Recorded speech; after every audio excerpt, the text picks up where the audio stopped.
So, Swamiji, um, I had a question that in today's society, in today's times, we often hear the term self empowerment. I wanted to know more about what that term means. We often hear that term, but there's not really much of like a common um, not everyone is on the same page, I think, on what that means. So if you can please explain that term. Great question. So, self empowerment, right? This is a term used really commonly today, but if you want to understand really like what it means, we can think of it as an example through an example, right? So, how many of you work out? Yeah. Mm. Yeah, most of us here, right? So, why do we work out? If we ask that question to ourselves, it all revolves around the idea of becoming healthy, fit, right? Healthy, fit, active, right? Some of us might want to be increasing our muscular strength. Maybe we might be lacking on that.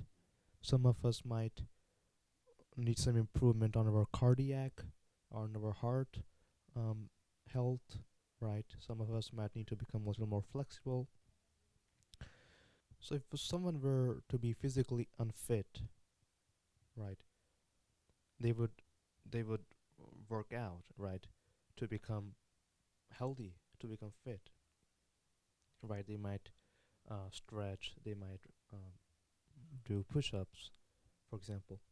If they don't, they might have to face consequences in the future, right? Agreed? Yeah.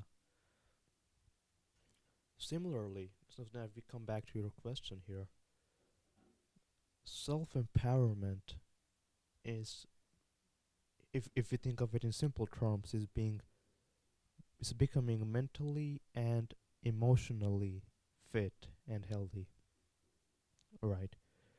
We want to be able to handle stressful situations. We want to ensure that we have healthy interactions and relationships. We want to be we want to ensure that we can we are flexible so that we can accommodate to any situation, right?